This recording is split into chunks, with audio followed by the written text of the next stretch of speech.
Soudain, c'est le miracle.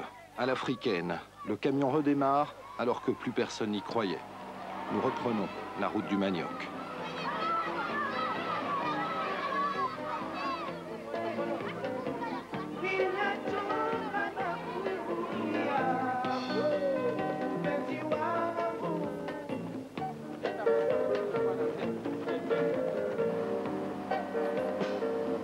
La route, ou plutôt la piste.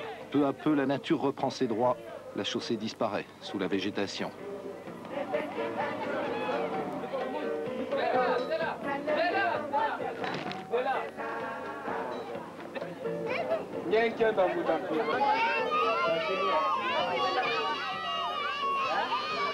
Mundele, Mundele, homme blanc, nulle part nous ne sentirons d'agressivité à notre égard. Au contraire, les gens semblent surpris, mais heureux de voir des Européens.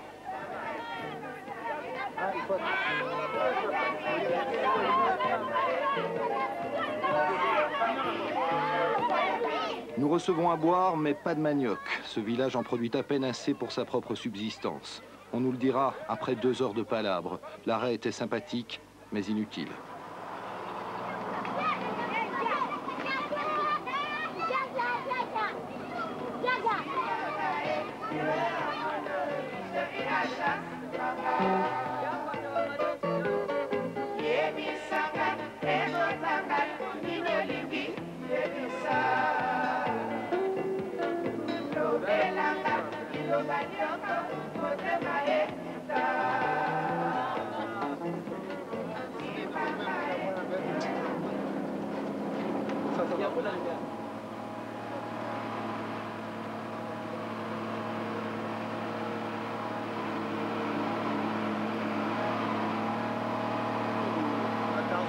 Maintenant le camion s'est embourbé, nous allons encore perdre une bonne heure. Mais tout cela ne semble pas inquiéter les parcolis. Mudambana loga fede guyalao Gagande bene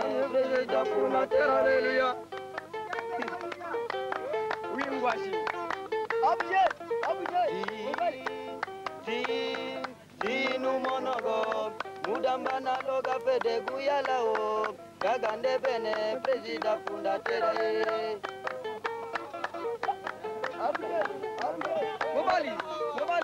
Mobali Abuje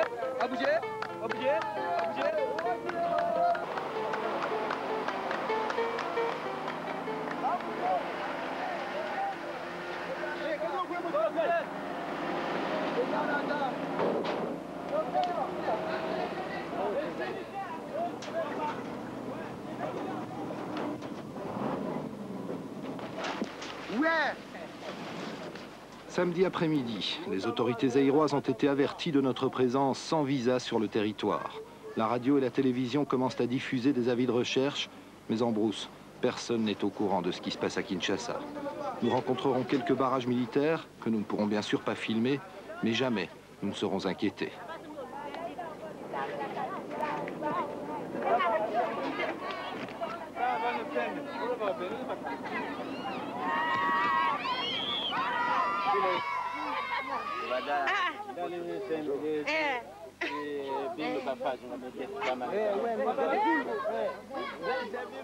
Nous entrons ici dans le village de Kimbembo, à environ 400 km de Kinshasa. Ici, en principe, notre chauffeur pense trouver du manioc.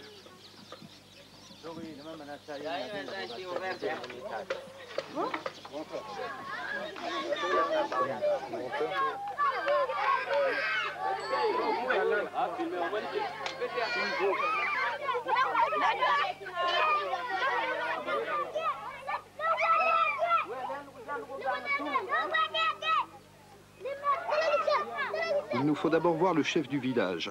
Encore 1 heure de palabres, mais toujours pas la moindre agressivité.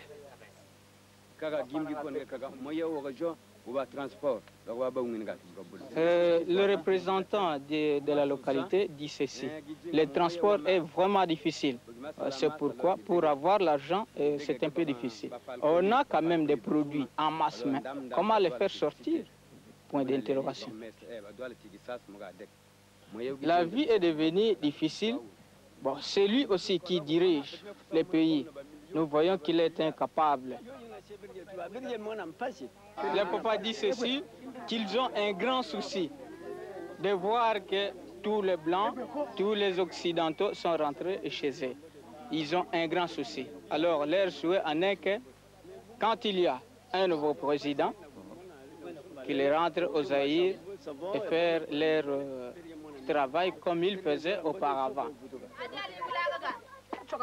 La Brousse est bien plus paisible que Kinshasa, mais le mécontentement est le même. Les gens ont du manioc, de la nourriture, mais ici aussi, la fureur gronde.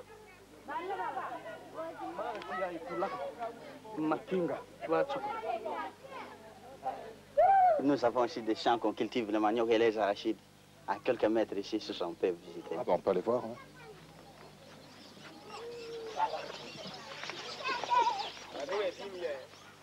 Il y a des balles qui flairent, il y a des coups difficiles, il y a des blessés. Ici, chez nous, nous mangeons convenablement les feuilles de manioc, les animaux fraîches, les poissons qui viennent de l'eau. Donc, c'est la force qui exige maintenant. Mais la vie est belle au village. La vie est un peu belle, mais pas comme la vôtre. Est-ce que la vie a changé ces dernières années? Elle est devenue plus difficile ou c'est toujours la même chose? Non, maintenant, c'est très, très difficile, c'est très pire. C'est très difficile. Qu'est-ce qu'il y a de plus difficile qu'avant aujourd'hui? En tout cas, c'est notre gouvernement, je peux dire. Hein? C'est ça qui nous a rendu difficile parce qu'il y a des intellectuels mais qui ne travaillent pas. Il n'y a pas de sociétés qui peuvent engager du monde. Bon, nous vivons au village. On n'a pas des emplois. Comment vivre? Ici, c'est le champ, là. Oui. Ici, c'est le champ. C'est le grand champ pour tout le village? Non. Ça, c'est pour moi seul. Ah. Nous sommes contents de ce que nous travaillons. De quoi vous n'êtes pas content, alors? Il y a de la vie, vous voyez qu'il y a l'insécurité. Hein? Surtout ça. Ici aussi, il y a parfois des soldats qui viennent ici? Oui! Il y a des soldats qui viennent tantôt menacer les gens au village, ou bien confisquer aussi ce que vous avez. Alors, à partir de ça, vous voyez qu'on n'a pas vraiment l'aspect de bien vivre.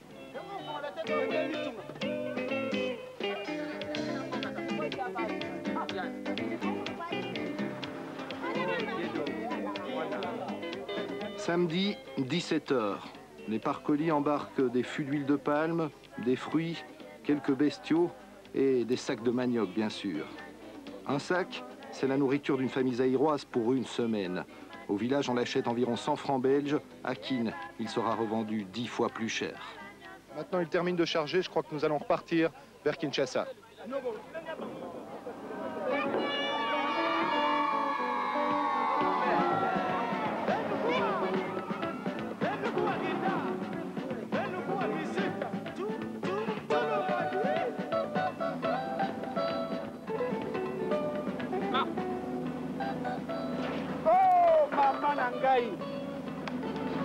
Angel, moi voilà. Dimanche, 17 h. Le camion s'approche de Kinshasa. Il nous aura fallu 3 jours pour ramener 2 tonnes de manioc. Chaque jour, il faudrait 500 camions comme celui-ci pour assurer le minimum vital aux 4 millions de Kinois.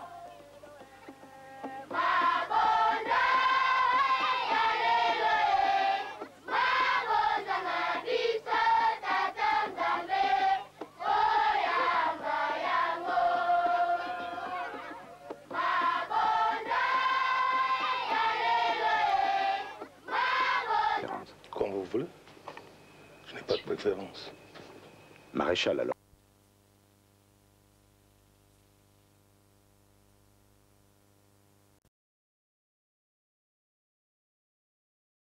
Principal titre de l'actualité de ce samedi, la Dans le premier début de ce samedi 6 décembre 1997, les anciens dignitaires du régime Mobutu, 32 au total sur les 35 internés au centre pénitentiaire de rééducation de Kinshasa, anciennement prison centrale de Makala, ont retrouvé pour quelques heures la liberté, le temps d'être reçus ce vendredi 5 décembre 1997 au Palais de la Nation par le président de la République, Mzee Laurent Désiré Kabila. Le chef de l'État a tenu à lever l'équivoque sur le motif de leur arrestation. Aucun de vous n'a été arrêté pour des raisons politiques, leur a déclaré Mzee Laurent Désiré Kabila, le magistrat suprême du pays, qui leur a précisé qu'ils étaient détenus parce qu'ils étaient redevables au trésor public. Ce n'est pas pour vous rendre la liberté que je vous ai fait venir, a fait remarquer le chef de l'État, mais il n'appartient qu'à vous-même d'être libre. Il suffit de payer ce que vous devez à l'État. Démocrate, Mzee Laurent Désiré Kabila a donné la parole à qui l'a demandé. Certains d'entre vous m'ont écrit pour se plaindre de ce qu'ils ont été arrêtés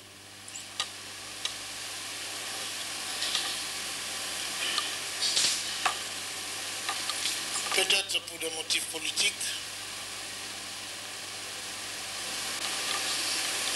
et que j'avais dit que notre révolution est pardon. On a pardonné les moboutistes, ce qui est tout à fait vrai. J'étais surpris qu'on me dise qu'on a arrêté des hommes pour leur participation à l'ancien régime. Je tenais à vous dire qu'il n'y a rien de tel. Nous n'avons jamais ordonné que quelqu'un soit poursuivi pour sa participation au régime que nous considérons comme le plus hideux des régimes d'Afrique pour avoir créé le malheur de notre pays. Nous le faisons par conviction de ces grands pardons-là, et non parce qu'il y aurait des pressions extérieures qui pèseraient pour nous ou qui forceraient notre conscience à ce qu'on soit obligé de pardonner. Ce n'est pas du tout cela. Je vais donc vous redire avec conviction que personne ne sera poursuivi pour sa participation à l'œuvre abominable du régime de la Deuxième République.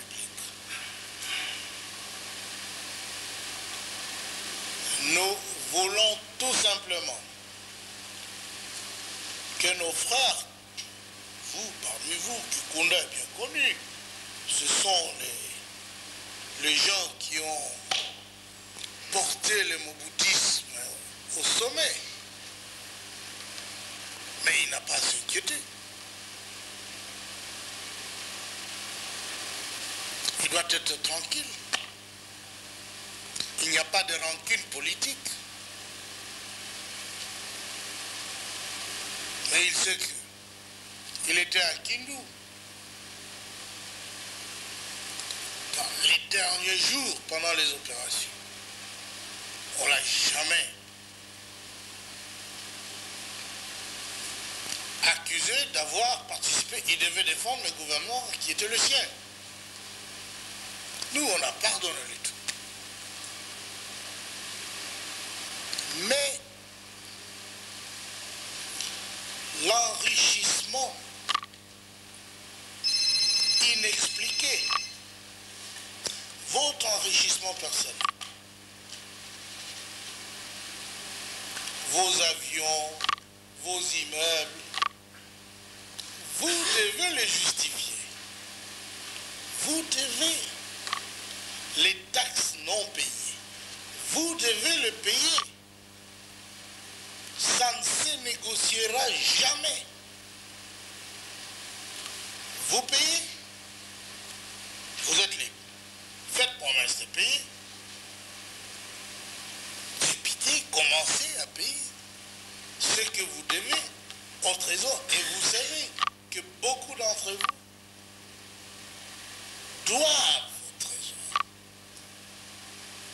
Alors c'est quelque chose de tout à fait normal. Même ceux qui vous soutenez, tous ces pays grands, chez eux ils payent les taxes. Les autres. Et pourquoi pas vous? Vous ne pouvez pas avoir un flot d'avions sans justifier comment vous les avez acquis. Si votre salaire ne justifie pas cela. Alors, messieurs, on ne doit pas être dans des geôles, gémir, voilà, moi, c'est parce que j'étais moboutiste. Non, c'est faux. C'est faux, c'est archi faux. S'il fallait poursuivre les moboutistes, mais tout le monde serait au mur, le tribunal aura terminé et beaucoup auraient été fusillés. C'est fini, c'est ça la révolution. Et personne ne nous a stoppé de le faire. C'est nous-mêmes qui avons voulu le pardon parce que les moboutistes ont tué beaucoup. On ne va pas les imiter. C'est ça, c'est pourquoi beaucoup d'entre les tueurs du moboutisme ont la vie sauve. Il n'y a pas autre chose. Alors, ne parlons pas de politique lorsqu'il s'agit des sous que l'on doit au trésor public. À votre place, je payerai. Je commencerai par m'expliquer bonnement de mes activités. Toi, tu es général, il faut donner l'exemple. Il faut donner l'exemple. Tu dois être courageux. Les avions, tu ne les as pas acquis avec ton salaire régulier. C'est normal, mon frère. Si vous ne voulez pas vous habituer à la nouvelle culture des vies, de succomber avec la ruine du pays, la ruine de ce régime, transformez-vous. Vous êtes les citoyens de ce pays. On vous accuse de quelque chose de très simple. Ne vous entêtez pas. Parce que si l'on dit que d'autres disent nous n'allons pas payer, et on nous cite les noms, que cet argent c'est pour nous et nos familles, on ne va pas donner cet argent à ces gouvernements. D'ailleurs, nous sommes les enfants de Mobutu, nous allons sortir de cette prison, etc. Ah bon? Vraiment?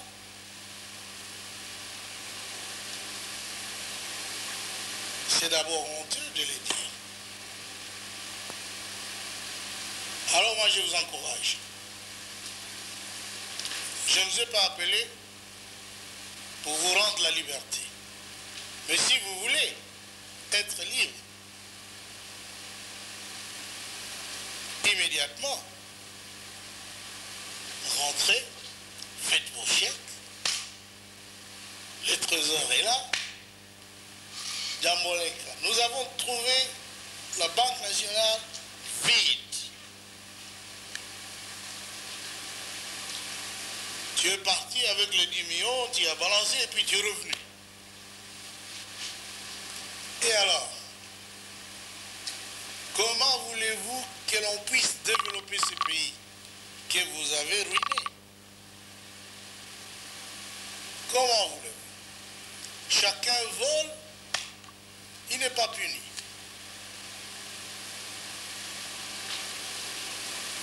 Alors ce n'est pas grave. Pas du tout. Moi je trouve que c'est normal. Vous avez été là, je ne sais pas pendant combien de mois maintenant. Ils m'ont écrit, c'est 5 mois, je crois, quelque chose comme ça. C'est le milieu des géoles. Ça dépend de vous. Vous êtes bourré d'argent. Tout le monde le sait. Mais vous êtes tellement égoïste, tellement arrogant, que vous préférez mourir que de donner des sous. C'est malheureux. Alors moi je pense qu'il faut que le procès commence rapidement.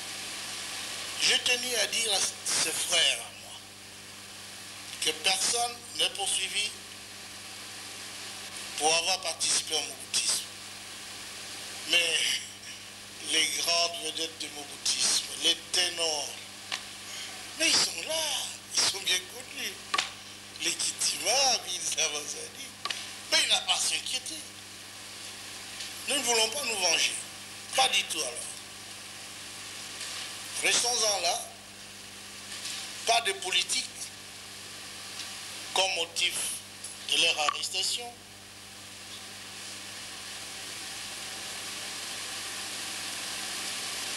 Décidez de votre liberté. Vous-même.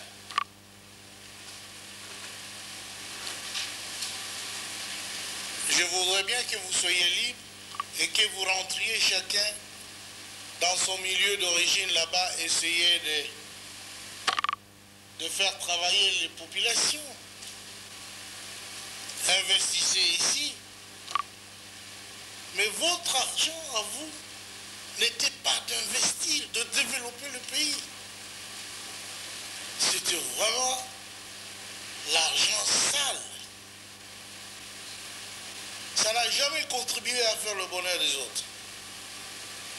Le peuple en a besoin.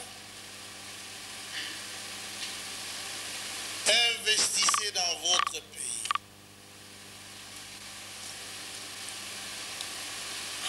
Ne perdez pas votre temps que les Baramoto, les autres viendraient vous libérer.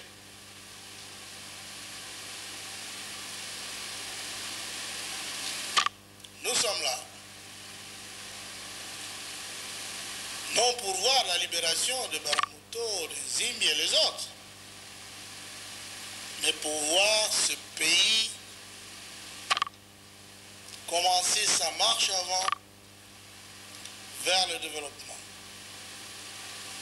vers la reconstruction. Nous sommes là pour ça, pas pour autre chose. Alors, vous et nous, parce que nous sommes au pays, vous n'êtes pas en Europe.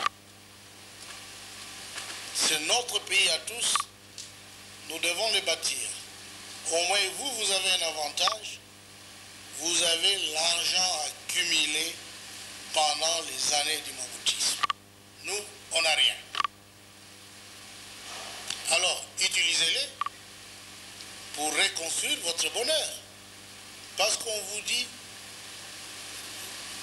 de le fructifier ici. C'est ça. Donc personne n'est en prison parce qu'il a été ceci, cela. Non.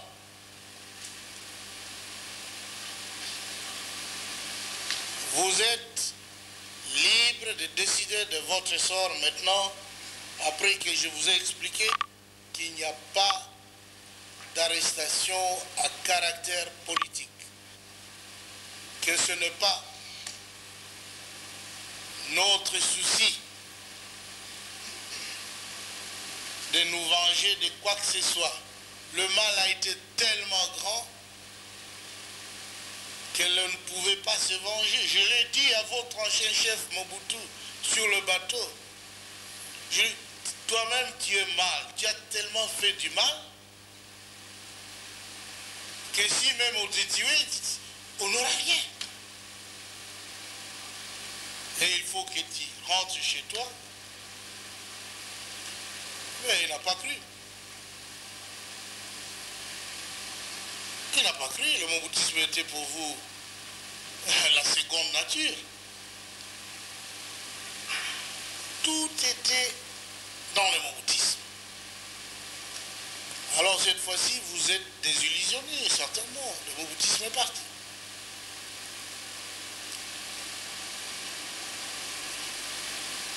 Vous vous souvenez,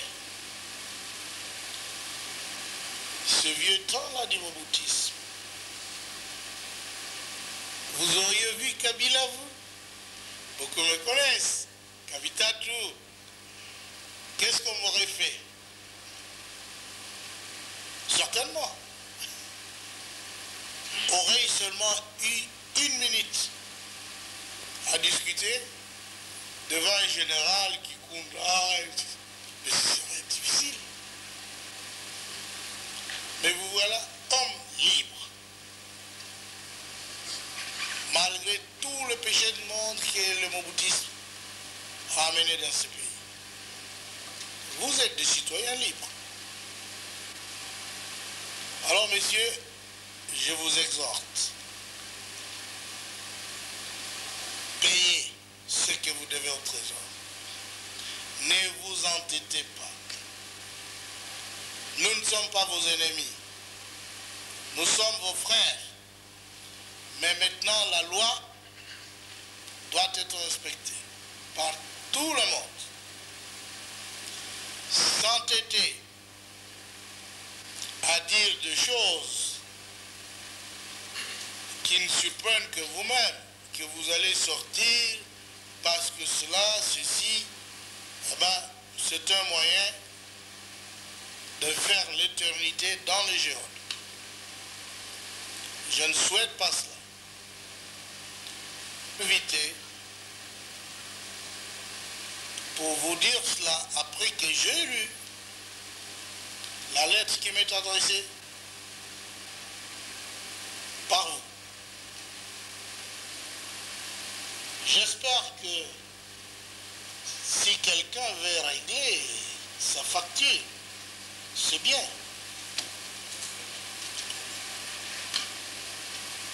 Mais le procès va commencer.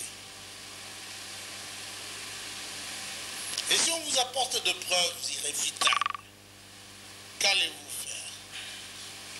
Vous avez vos familles. Rejoignez-les. Cessez d'être si égoïste jusqu'à cette extrémité. Que voulez-vous? Ils étaient à l'inverse là-bas et ailleurs.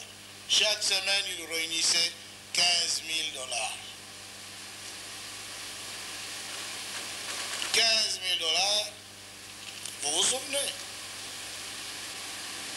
C'était pour expédier ailleurs. Ici, là. Mais on suivait le tout. Ces messieurs ont de l'argent, mais maintenant ils ne veulent pas quitter la prison. Ils ne veulent pas quitter la prison. Pour aider les actions diaboliques des autres, ils sont prêts. C'est à vous, mes frères, de décider de votre sort. Pour moi, vous êtes des hommes libres. Si vous voulez être en prison, c'est votre droit. En dehors de la prison, c'est votre droit. Le choix, c'est le vôtre. J'aurais été responsable de votre situation actuelle si j'avais ordonné qu'on arrête tous les moboutistes. Ah, là, j'aurais été responsable. Mais je ne suis responsable de rien. C'est à vous de choisir. Entendu, monsieur le ministre de la Justice? Voilà bas. Merci au nom de, Voilà bas. merci au nom de tous les collègues ici pour nous avoir consacré une partie de votre temps. Effectivement, à plusieurs reprises, nous vous avons écrit, soit par nos avocats, soit par nos familles, et dernièrement par nous-mêmes directement. Et nous avons également écrit au ministre de la Justice qui s'occupe actuellement de notre sort. Nous vous remercions d'avoir dit que notre procès n'est pas politique. Nous le pensions parce que précisément, depuis 6 mois pour la plupart d'entre nous, nous sommes à la disposition de la magistrature pour des enquêtes qui ont été ouvertes sur un certain nombre de faits, pour certains, et pour d'autres, apparemment, M. le Président, nous ne sommes même pas 32 menteurs seulement ici. Pour d'autres, dans leurs dossiers, on n'a pas pu réunir des faits. Peut-être les magistrats nous trompent-ils en nous le disant, ou se trompent-ils? Mais nous pensons que pour certains, des faits infractionnels tels qu'ils ont été stipulés dans les mandats d'amener n'apparaissent pas. Nous avons été arrêtés pratiquement tous pour détournement de des deniers et des biens publics. Et je pense que sur cette base-là, la plupart d'entre nous ont été interrogés, ou nous avons été interrogés. Nous venons d'apprendre aujourd'hui par vous-même un certain nombre de faits. Je commence par le dernier, Monsieur le Président, je ne serai pas long. C'est la collecte de 15 000 $ par semaine, dont d'ailleurs le ministre de la Justice a parlé à la radio, que nous serions en train de collecter pour alimenter d'autres compatriotes en liberté à l'étranger. Pas maintenant, avant. Monsieur le Président, vous êtes un homme qui avait fait longtemps le maquis d'Asti. Les jeunes peut-être ne le savent pas, mais ils savent tous maintenant par l'histoire. Nous les plus anciens, nous le savons de facto. Je ne sais pas, Monsieur le Président, si vous pensez que des détenus dans les conditions où nous sommes peuvent collecter 15 000 $ chacun par semaine. D'où viendrait cet argent? Si nous l'avions aujourd'hui, nous tous, on le donnerait pour la reconstruction de notre pays. Je ne veux pas parler des avoirs de chacun, mais je peux dire que pour les 15 000 $, Monsieur le Président, ni par semaine, ni par mois, ni sur les 6 mois où nous sommes là, il n'est pas possible que nous puissions réunir 15 000 $. Ce n'est pas vrai, Monsieur le Président, ni pour nous-mêmes, ni pour les envoyer, encore moins à peu. Donc ça, c'est le premier fait sur lequel je voulais vous donner seulement cet éclairage-là, parce que nous avons protesté auprès du ministre de la Justice. Nous avions souhaité que les procès commencent, vous venez d'ordonner que les procès puissent commencer. Si, effectivement, la raison pour laquelle nous sommes là est que nous avons beaucoup d'argent. Je pense, Monsieur le Président, que si mes collègues ont de l'argent, je ne sais pas si j'en ai moi-même, je dis que je n'en ai pas ouvertement. Je suis un vieux politicien. Ce n'est pas pour l'argent de travailler, surtout ces messieurs sont endettés aux affaires, pas pourquoi on fait plutôt de la politique. Je ne sais pas s'ils ont de l'argent. Mais je pense que si telle est votre décision, il serait peut-être bon que vous puissiez désigner une autorité qui puisse dialoguer avec chacun d'entre nous pour dire, comme on le fait en Afrique du Sud, à la commission vérité et réconciliation, pour dire chacun ce qu'il possède et chacun ce qu'il peut donner. Mais, Monsieur le Président, personne ne nous a posé ce problème en ces termes. Non pas que je dise que mes collègues ont de l'argent. Et puisque vous l'avez orienté dans ce sens-là, personne ne nous a posé le problème en ces termes-là. On nous a dit, qu'est-ce que vous avez détruit? On nous a cité des faits où on n'a pas cité des faits. Certains ont simplement dit, donnez-nous la liste de vos biens. Ils l'ont donné. Mais jusqu'à présent, pour la plupart d'entre nous, on n'a pas posé la question de savoir si peut-être la maison que j'ai construite en 10 ans, je dois la donner à l'État. Si telle est votre décision, j'évacue la famille, je donne la maison à l'État. Mais si vous dites que cette maison-là, vous l'avez construite, la famille peut y habiter, nous sommes là, nous pouvons regarder des choses. Donc je voulais simplement me résumer, je ne sais pas si j'ai eu exprimé l'opinion de tous mes collègues qui ne s'est pas entendu. Nous ne savions pas ce que vous avez dit, donc nous n'avons pas pris de contact entre nous pour que je parle. Ils m'ont demandé simplement de dire un mot. Je le dis, Monsieur le Président, donc tant nous vous remercions pour l'éclairage que vous donnez, tant nous souhaitons que, si telle est votre décision, que vous puissiez désigner une autorité qui puisse nous entendre et que chacun dise s'il dispose de quel bien, comment il les a acquis, et qu'à ce moment-là seulement, vous puissiez prendre la décision de savoir si vous pouvez payer. Nous avions pensé que ce serait le tribunal qui ferait ce travail. C'est pourquoi nous avons dit, nous souhaitons beaucoup que nous allions devant les juges, que les juges disent le droit, que les juges appliquent la loi. C'est pour cela que vous avez fait la révolution. C'est pour que dans ce pays, on applique la loi. Nous souhaitons seulement que les juges appliquent la loi. Vous pouvez aussi décider que